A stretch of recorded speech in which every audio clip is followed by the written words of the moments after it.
আসসালামু আলাইকুম।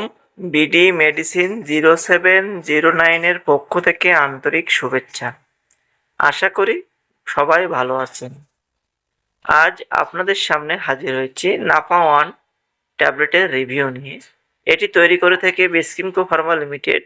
এর জেনেটিক নেম প্যারাসিটামল 1000 mg।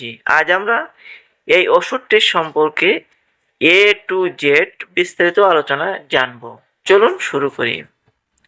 এটি কি কাজে ব্যবহার করা হয়? নাফাওয়ান মূলত জ্বর কমাতে এবং ব্যথা উপশম করতে ব্যবহৃত হয়, যেমন জ্বর, সর্দি জ্বর ও ফ্লু, মাথা ব্যথা, দাঁতের ব্যথা, কানের ব্যথা, শরীর ও পেশির ব্যথা, কোমর ও পিঠের ব্যথা, মাসিকের ব্যথা, মস্কানোজনিত ব্যথা, কিছু ধরনের জয়েন্টের ব্যথা ও শক্ত ভাব দূর করতে নাপাওয়ান ব্যবহার করা হয়ে থাকে।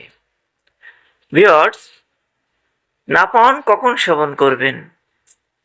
অবশ্যই একজন রেজিস্টার্ডভুক্ত চিকিৎসকের পরামর্শে প্রতিদিন 3 বার সেবন করতে পারবেন, অর্থাৎ একটি করে ঔষধ প্রাপ্তবয়স্কদের জন্য 3 বার সেবন করতে পারবেন।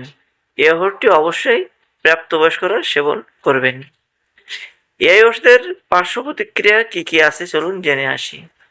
সঠিক মাত্রায় সাধারণত এটি ভালোভাবে সহ্য হয়, তবে কিছু ক্ষেত্রে বমি ভাব, বমি, পেটে অস্বস্তি, ত্বকে র্যাশ বা চুলকানি, মাথা ঘোরা, খুব বিরল ক্ষেত্রে গুরুতর অ্যালার্জি হতে পারে। সবচেয়ে গুরুত্বপূর্ণ, অতিরিক্ত প্যারাসিটামল গ্রহণ করলে লিভারের মারাত্মক ক্ষতি হতে পারে।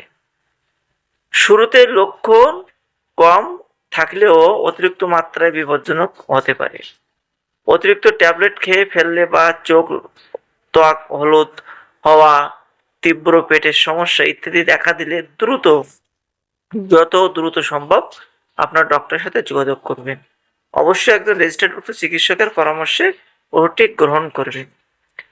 গর্ভাবস্থায় এবং স্তন্যদানকালে অবশ্যই একজন রেজিস্টার্ডভুক্ত চিকিৎসকের পরামর্শে ওষুধটি সেবন করতে পারবেন। 2026 সালে প্রতি পিস ট্যাবলেটের দাম 2 টাকা। যদি ভিডিও সম্পর্কিত কোনো মন্তব্য থেকে থাকে অবশ্যই কমেন্টে লিখবেন। ভিডিওটি বেশি বেশি করে শেয়ার করবেন, লাইক করবেন, সাবস্ক্রাইব করে যাবেন। ধন্যবাদ সকল।